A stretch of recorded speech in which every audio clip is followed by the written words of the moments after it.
Hello, তোমরা সবাই কেমন আছো? আমি তো বেশ ভালোই আছি। আশা করি তোমরাও সবাই খুব ভালোই আছো। তো আজ যাচ্ছিলাম আমরা একটু ঘুরতে। আমার পাশের বাড়ি আমার ছোটোবেলাকার বান্ধবী, তার ছেলের তো আমার বান্ধবীর বাড়ি যাচ্ছি। ওর বিয়ের পর থেকেই ও অনেক বলেছে, "আয়, আয় একদিন ঘুরে যা।" তো সেরকম যাওয়া হয়নি কোনো দিনই। আজ ছিল ওর ছেলের অন্নপ্রাশন। তো এই কারণেই ওর বাড়ি একবারই ঘোরাও হয়ে যাবে।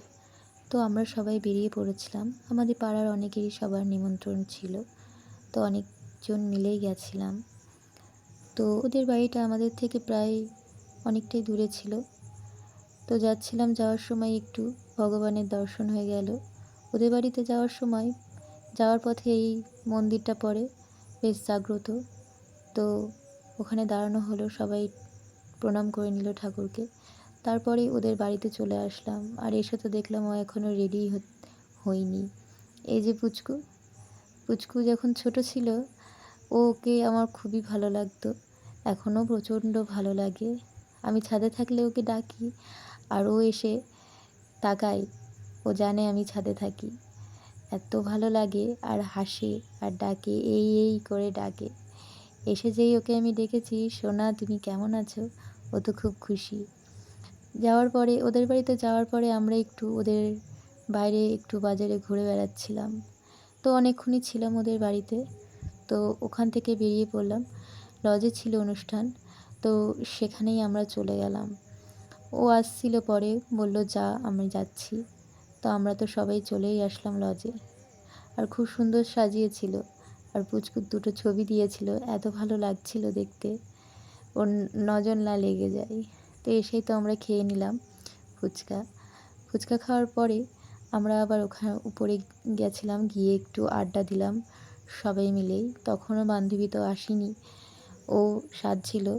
আর হ্যাঁ, স্পেশাল দিনে সবারই একটু দেরি হয় সাজুগুজু করতে। তো এই যে চলে এসেছে। আর পুচকুটাকে দেখেছো, পুরো হিরো লাগছে না? এত কিউট ও। আর সবথেকে ভালো লাগে ওর আমার চুলগুলো, ভীষণই ভালো লাগে। তো আমরা এসে একটু গল্প করে নিলাম দুই বান্ধবী, অনেক দিন পর দেখা। আর পুচকুটার সাথে একটু খেলাও করে নিলাম। ও তো এত খুশি, দেখো কিভাবে দেখছে সবাইকে, এত মানুষজন, খুব ভালো লাগছিল গিয়ে। তো আমরা এবার একটু নিচে চলে এসেছিলাম।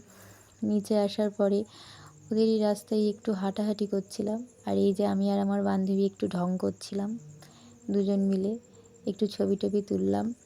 তারপর চলে এসেছিলাম খেতে। আমরা খুব তাড়াতাড়ি খাওয়া দাওয়া করে নিয়েছিলাম। খাওয়া দাওয়া করে নিয়ে আমরা বেরিয়ে পড়বো, তার জন্য খাওয়া দাওয়া করে নিয়েছিলাম তাড়াতাড়ি। তো আমরা সবাই মিলে এখানে বসে পড়েছিলাম, মা, আমি, বোন। তো চলে আসলো খাবার। প্রথমে ছিল ভেজিটেবিল চপ, তারপর ফ্রাইড রাইস আমার অতটাও পছন্দ না, আমি খাই না, আমি ভাতটাই ভালোবাসি। তো এই যে আমি ভাত নিয়ে নিয়েছিলাম, ডাল ছিল, মাছ ছিল, আরও অনেক কিছুই ছিল। তো বেশ ভালো খাওয়া দাওয়া করে নিলাম সবাই মিলে। আর সঞ্জয়দার সামনে বসেছিল, ওকে আমি বলছিলাম, "কিরে কেমন খাচ্ছিস?" তো বেশ বললো, বেশ ভালোই খাচ্ছে। তা আমাদেরও বেশ খাওয়া হয়ে গেছিলো তাড়াতাড়ি, কারণ বাড়ি ফিরতে হবে। তো আমরা একটু তাড়াতাড়ি খাওয়া দাওয়া করে নিয়েছিলাম, কারণ ওদের বাড়িটা আমাদের থেকে অনেকটাই দূর ছিল, বাড়ি ফিরতে নয়তো লেট হয়ে যেত। তো খাওয়া দাওয়া করে এই যে আইসক্রিম হাতে চলে এসেছি বাইরে। আসার পর বান্ধবীর সাথে একবার দেখা করে আসলাম। তো দেখা করে এসে মনটা আমারও একটু খারাপ হয়ে গেল, চলে যাচ্ছি সেরকম কিছুই গল্প হলো না। এই যে বান্ধবীকে টাটা করে এবার বাড়ির দিকে রওনা দিচ্ছি। সবাই চলেই গেছিলো, আমি আর বৌদি। সবাই তো গাড়িতে উঠেই পড়েছিল, এবার বাড়ির দিকে রওনা দিতে হবে। তো তোমাদের আমার ভিডিও যদি ভালো লাগে, তো ইউটিউব থেকে দেখলে তোমরা একটু সাবস্ক্রাইব করে দিও, আর ফেসবুক থেকে দেখলে একটু ফলো করে দিও। তো এবার আমরা বাড়ির দিকে চলেই এসেছি। সবাইকে টাটা, সবাই অনেক ভালো থেকো।